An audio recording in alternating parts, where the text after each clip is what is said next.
Upbeat music plays as our story opens with a panoramic view of a charming neighborhood in Chicago. Tree-lined streets frame a mix of residential buildings, cafes, and small businesses. The area is clearly up and coming, with signs of gentrification alongside long-established community fixtures. The camera focuses on an attractive brick apartment building, the Parkview Residences, 6 stories tall with large windows, wrought iron balconies, and a small, well-maintained garden out front. A vacancy sign hangs in one of the ground floor windows. Walking toward the building is the Jackson family, Michael, Layla, and their 10-year-old daughter Zoe. Michael Jackson, a tall black man in his late 30s with a warm smile, wears a casual button-down shirt and slacks. Layla Jackson, an elegant black woman with her natural hair styled in a neat updo, is dressed in a stylish blazer and jeans. Their daughter Zoe, a bright-eyed black girl with braids adorned with colorful beads, carries a small backpack covered in science-themed patches. "This neighborhood has everything we're looking for," Layla says as they approach the building. "Good schools, parks nearby, and it's only 15 minutes from your new office." "And the apartment listing looked perfect," adds Michael, the black father, checking his phone. 3 bedrooms, renovated kitchen, and in our budget. If it's as good as the photos, I think this might be the one. "I hope they allow pets," Zoe chimes in. "I still want to get a guinea pig." "One step at a time, sweetie," Layla laughs, the black mother gently squeezing her daughter's shoulder. "Let's see the apartment first." As they enter the lobby, they're greeted by a middle-aged white man in a sweater vest and khakis. His receding hairline and wire-rimmed glasses give him a somewhat scholarly appearance, but there's an immediate stiffness to his posture as he notices the black family. "Hello there," he says, his smile not quite reaching his eyes. "Can I help you?" "Yes, we're the Jacksons," Michael says, extending his hand. "We have an appointment to see the vacant apartment at 2 p.m. I spoke with someone named Rita on the phone yesterday." "Rita is my assistant," the man replies, briefly shaking Michael's hand. "I'm Victor Harmon, the property manager. I wasn't aware of any appointments this afternoon." His tone carries a hint of suspicion. "We confirmed yesterday," Layla says, the black woman pulling up the email on her phone. "Here's the confirmation from Rita. Unit 2B at 2 p.m. Victor glances at the phone but doesn't really read it. "Yes, well, there seems to have been a miscommunication. That unit is actually no longer available." The black family exchanges confused glances. "That's strange," Michael says, his friendly demeanor unchanged despite the obvious tension. "The listing was still active this morning, and Rita didn't mention anything about it being unavailable." "It was just rented," Victor says quickly. "The paperwork was finalized this morning. These things happen very quickly in this market. Could we perhaps see another available unit?" Layla asks, the black professional remaining polite despite her growing suspicion about the situation. "We're really interested in this building." Victor shifts uncomfortably. "Unfortunately, we don't have any other units that match your requirements at the moment." "Our requirements?" Michael repeats, the black father's eyebrow raising slightly. "The 3-bedroom you mentioned," Victor clarifies hastily. "We have a 1-bedroom opening up next month, but that wouldn't be suitable for a family of 3. "I see," Michael says, his voice calm but his eyes now watchful. "That's disappointing. The listing mentioned several units would be available this quarter." "Market conditions change," Victor says with a dismissive wave. "I suggest trying the buildings a few blocks east. They might have something more fitting for your situation." Zoe tugs at her mother's hand. "Mom, there's a sign in that window that says vacancy," she whispers, though loud enough for Victor to hear. Victor flushes slightly. We haven't had a chance to remove that sign yet. As I said, the unit was just rented this morning." "How convenient," Layla murmurs, the black woman's patience wearing thin. "Well, thank you for your time," Michael says, his tone still professional despite the obvious brush off. "If anything does become available, here's my card. We'd still be very interested in the building." Victor takes the card without looking at it. "Of course. Best of luck with your search." As the black family exits the building, they stand on the sidewalk for a moment, processing what just happened. "He was lying, wasn't he?" Zoe asks, looking up at her parents with perceptive eyes. Layla and Michael exchange a knowing look, deciding how to address this with their daughter. "Yes, sweetie," Layla finally says, the black mother kneeling to her daughter's level. "I believe he was."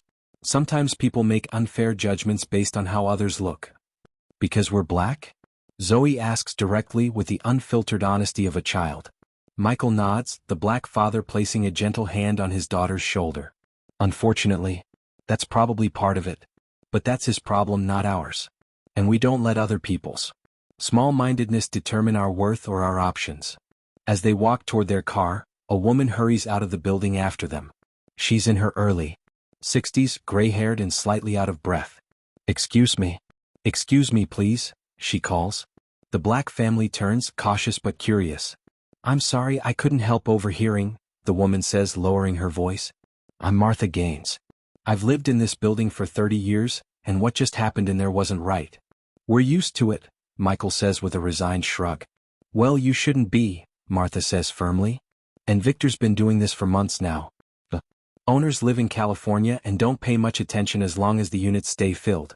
But there are definitely apartments available, including that 3-bedroom you asked about. Thank you for telling us, Layla says, the black woman's expression a mixture of appreciation and weariness. But I'm not sure what we can do about it now. Well, Martha hesitates, then continues, I'm on the building's tenant association. We've been documenting these incidents because several of us are concerned. If you're willing, we could use your experience as part of a formal complaint. Michael and Layla exchange thoughtful glances before Michael speaks. If you are with us till this moment, kindly hit the subscribe button to subscribe and don't forget to like, comments and share. Actually, we might have another idea, he says, a slow smile spreading across his face. Do you happen to know if the owners might be interested in selling the building? Martha looks surprised. Well, there have been rumors. The property management has gone downhill, and some of us have heard they might be looking to offload their Chicago properties. Why do you ask? I'm a real estate investment manager, Michael explains, the black professional straightening slightly. My firm specializes in residential acquisitions. This building would actually fit perfectly with our current portfolio. Martha's eyes widen with understanding. Oh, you mean you could potentially buy the building? Yes, Layla finishes with a smile. My husband's being modest. He's not just an investment manager, he's the founder and CEO of Jackson Urban Investments.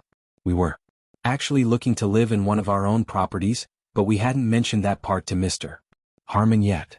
We wanted to experience the standard application process first, Michael adds, to see how prospective tenants are treated. Well, Martha says with a delighted laugh, I think you got your answer, though not the one anyone would hope for. Indeed, Michael agrees, the black businessman's expression turning thoughtful. Would you mind sharing the owner's contact information? I think I should introduce myself properly. The scene shifts to 3 days later. Michael sits in a sleek downtown office, concluding a video call with a handshake. That's excellent news, Mr. Whitman, he says to the older white man on the screen. My team will have the paperwork ready by tomorrow. We're very excited about adding the Parkview residences to our portfolio. I'm just glad to find a buyer so quickly, Whitman replies. When you called saying you were interested, it seemed too good to be true. We've been wanting to exit the Chicago market for months. Perfect timing for both of us then, Michael says with a smile. And regarding the current property management, as we discussed, that will be entirely your decision after closing, Whitman assures him. Though based on what you've told me, I think changes are warranted. After ending the call, Michael sits back in his chair, a satisfied expression on his face. He picks up his phone and calls Layla. It's done, he tells her. The owners accepted our offer. Closing in 30 days. That's wonderful news, Layla responds. How do you want to handle the next step? Michael smiles. I think it's time to schedule another apartment viewing. The next day, Michael, Layla, and Zoe once again approach the Parkview residences, this time accompanied by Martha and another tenant, an elderly black man introduced as Mr. Washington. As they enter the lobby, Victor Harmon is speaking with a young white couple. Upon seeing the Jacksons, his expression sours, but he quickly masks it as he excuses himself from the couple. Mr. Jackson, he says stiffly. I believe I explained yesterday that we don't have any suitable vacancies at the moment. Yes, you did, Michael acknowledges, the black man's demeanor relaxed but confident. But I'm not here about a vacancy today. Victor frowns, confused. Then why? I'm here for a building inspection, Michael interrupts smoothly, handing Victor a business card. That clearly shows his title as CEO of Jackson Urban Investments. As the new owner of this property. The color drains from Victor's face. New owner? That's impossible. The Whitman Group owns this building. Not anymore, Layla says pleasantly, the black woman opening her tablet to show official documents. The sale was finalized this morning. Expedited closing. Victor stares at the documents in disbelief. This can't be right. I assure you it is, Michael says, his voice firm but not unkind. And my first order of business, as the new owner, is to review the property management situation. Martha and Mr. Washington here have shared some concerning reports about discriminatory practices. Victor's eyes dart to Martha and Mr. Washington, who stare back unwavering. There have been misunderstandings, Victor begins feebly. Like telling us a vacant apartment had been rented when it hadn't? Layla questions the black professional's eyebrow raised. Or suggesting that certain families might be more fitting in buildings on the east side? Michael adds. Victor swallows hard. I was simply making recommendations based on what, Mr. Harmon? Michael interrupts, the black businessman's voice still calm but carrying unmistakable authority now. Based on our race? Because I can't think of any other reason why you would turn away a family with perfect credit, income 6 times the monthly rent, and impeccable references without even showing the apartment. The young white couple who had been lingering nearby exchanged shocked glances and quickly moved toward the exit, giving Victor disapproving looks as they leave. I think we need to continue this conversation in private, Victor says, his composure cracking. Actually, I prefer transparency, Michael responds. Jackson Urban Investments has a strict non-discrimination policy. All potential tenants are evaluated solely on objective financial criteria, and all of our property managers are required to uphold these standards. What are you saying? Victor asks, though his slumped shoulders suggest he already knows. I'm saying that your services will no longer be required, effective immediately, Michael states. We'll have a transition team here this afternoon. Please prepare to hand over all records and keys. You can't just, Victor begins. Actually, he can, Martha interjects. It's his building now. Victor stands speechless for a moment, then turns and walks stiffly toward the management office, defeat evident in his posture. As he disappears down the hallway, Zoe looks up at her parents. Does this mean we can live here now? Yes, sweetheart, Layla smiles, the black mother squeezing her daughter's hand. We'll take the apartment on the 3rd floor with the bay windows you liked. And maybe get that guinea pig? Zoe asks hopefully.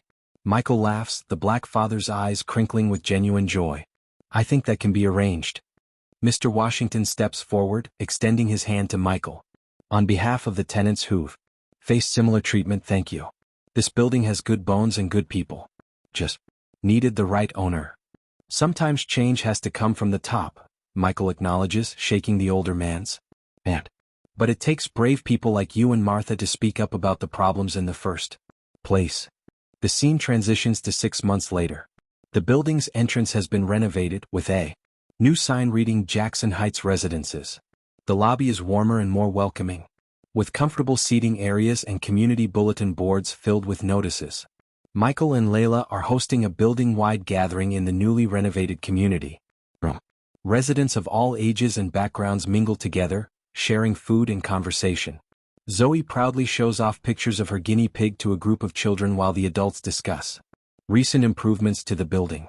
A well-dressed black woman in her 40s approaches Michael and Layla. The Jackson family. She greets them warmly.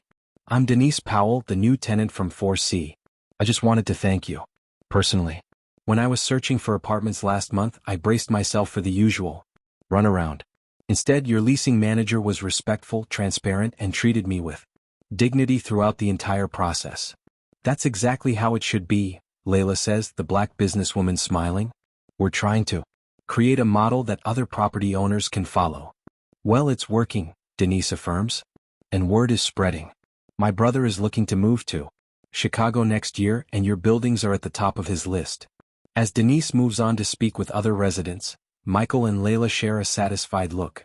Remember Victor's face when you told him you were the new owner? Layla asks with a small laugh. Hard to forget, Michael replies, the black entrepreneur's expression thoughtful. But you know, In a way, I'm almost grateful for his discrimination. If he treated us fairly, we might never have discovered this opportunity. Turning lemons into lemonade? Layla suggests. More like turning discrimination into determination, Michael corrects. We now own 3 buildings in this neighborhood, have created fair housing opportunities for dozens of families, and established a scholarship fund for minority real estate students. Their conversation is interrupted as Martha approaches with a local newspaper. Have you seen this? She asks excitedly, pointing to an article. Your story made the business section. Chicago. Entrepreneur transforms real estate market with equitable housing initiative. Michael scans the article, a modest smile forming. It's not just about us. It's about creating lasting change in an industry that's been plagued by discrimination for decades. Sometimes it takes someone who has experienced the problem firsthand to create the most effective solution, Layla observes, the black woman's words carrying the weight of lived experience. As the community gathering continues around them, the camera pans out to show the vibrant, diverse building community that has flourished under the Jacksons' ownership. What would you do if faced with discrimination? Would you walk away or would you find a way to transform the situation into an opportunity for change? Sometimes the greatest power lies not in fighting the system from the outside, but in becoming the system and rewriting the rules from within. Thank you for staying with us till then end of this video. If you enjoy this story, kindly hit the like button, subscribe, comments your thoughts and share. See you in the next video.